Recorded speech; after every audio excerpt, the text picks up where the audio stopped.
O Código de Defesa do Consumidor acaba de completar 20 anos. Durante esse período, o consumidor brasileiro obteve importantes conquistas para fazer valer seus direitos junto a fornecedores de produtos e serviços. Agora, especialistas discutem a atualização do código. Eles querem incluir no texto situações novas que ameaçam o direito do consumidor.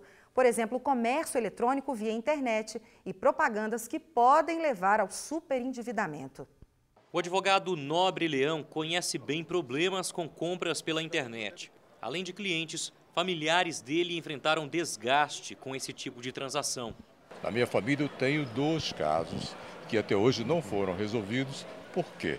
Porque compraram via internet e a internet não tem uma legislação que puna aquele que usou indevidamente esse instrumento tão valioso na vida da sociedade. Ele tem a proteção geral do código, mas fica mais difícil porque tem algumas questões específicas no comércio eletrônico que não são abrangidas no código atual. Então, elas serão melhor explicitadas pela inclusão de dispositivos no código. A maioria das reclamações sobre compras online está relacionada a entregas demoradas ou fora do prazo, defeito e má qualidade dos produtos.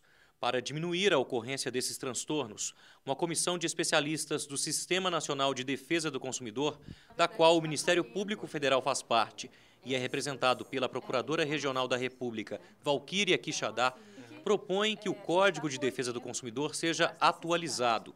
Foram feitas audiências públicas em diversas capitais do país para colher sugestões, que serão encaminhadas ao Congresso para votação. Nós temos uma recomendação no sentido de não retrocesso de direitos, né? Que isso, ficaremos atentos a essa tramitação dentro do Congresso Nacional para que o consumidor não tenha nem o direito reduzido. As propostas de atualização têm foco em 3 pontos que não foram tratados pelo Código de Defesa do Consumidor quando ele foi criado em 1990.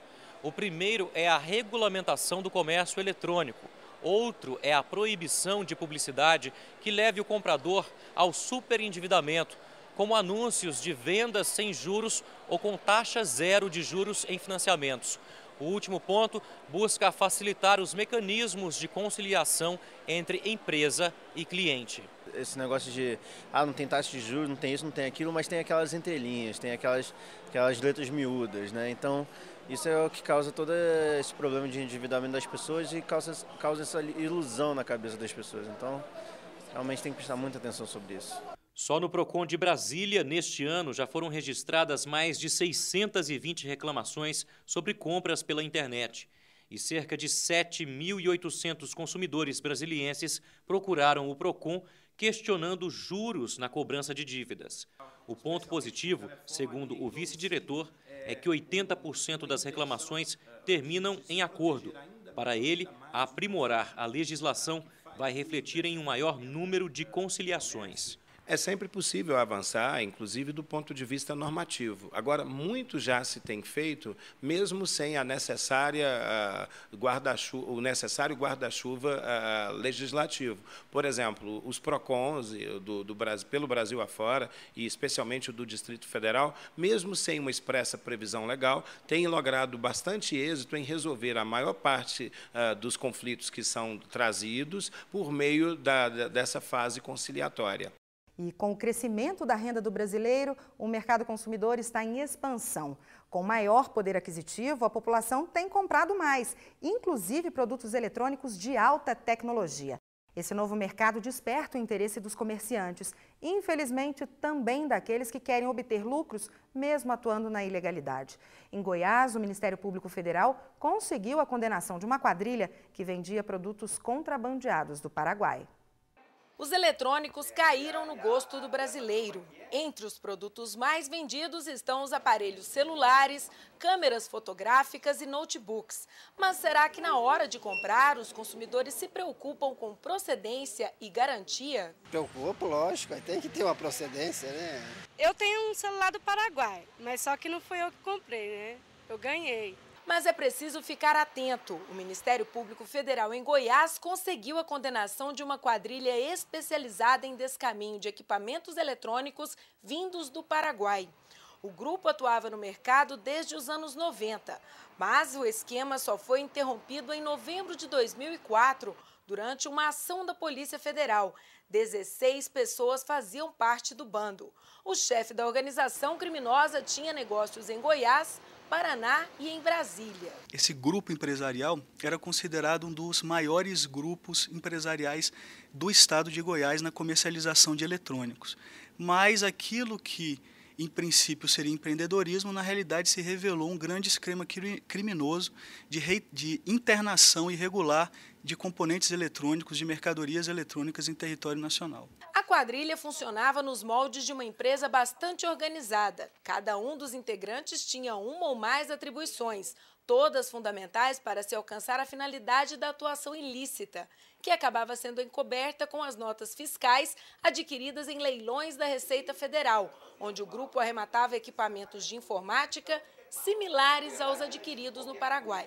A maior loja da quadrilha funcionava aqui, nesta rua, no antigo bairro comercial de Goiânia. E agora, nem sinal do grupo. No local que antes vendia eletrônicos, hoje funciona esta loja de produtos para veículos.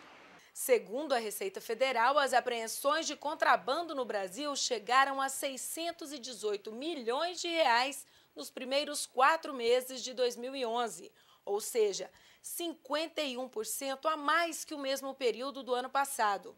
Com relação aos eletroeletrônicos, o aumento das apreensões foi de 147%. Segundo este economista, o grande problema causado pelo contrabando é o desequilíbrio comercial local. A concorrência entre aqueles que pagavam todos os impostos e aqueles que estavam trazendo coisa de fora sem ter imposto, realmente fica uma concorrência desleal, porque a pessoa passa a ter o quê? Uma margem de descontos, né? Uma margem de valor para poder trabalhar. Mas o Ministério Público Federal não ficou satisfeito com a sentença aplicada a todos os denunciados pelo crime de descaminho e vai recorrer da decisão.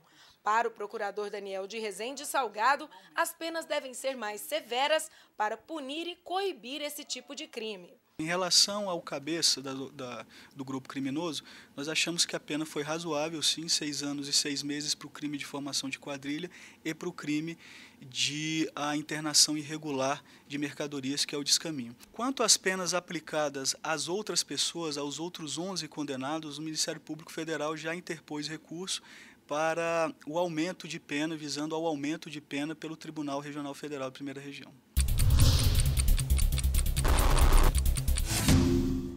O Ministério Público Federal, em Barreiras, na Bahia, propôs uma ação contra a Agência Nacional de Telecomunicações, a Claro e a Telemar Norte e Leste. A iniciativa contra as operadoras foi motivada pelo baixo índice de qualidade da internet banda larga. Já a Anatel foi acionada por se omitir no dever de regulamentar os padrões mínimos para a prestação do serviço. Entre os pedidos estão a adequação dos serviços oferecidos aos consumidores, a redução proporcional dos valores cobrados aos usuários e a ampliação da rede de internet. Está suspensa a mobilidade interna de estudantes na Universidade Federal da Grande Dourados, em Mato Grosso do Sul. O pedido foi feito pelo Ministério Público Federal. Segundo o MPF, o processo que permite a transferência de alunos entre cursos da universidade é ilegal. Também foram suspensas as matrículas de alunas beneficiadas com a transferência do curso de nutrição para o curso de medicina. A multa diária pelo descumprimento da decisão é de R$ 5.000. Em São Paulo, o Ministério Público Federal denunciou 8 auditores fiscais da Receita Federal em Osasco por montarem um esquema de corrupção.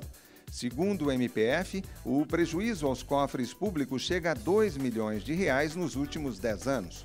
No total, 15 pessoas foram denunciadas pelos crimes de formação de quadrilha, corrupção passiva, lavagem de dinheiro, evasão de divisas, violação de sigilo funcional e usurpação de função pública. A denúncia é resultado de 9 meses de investigações.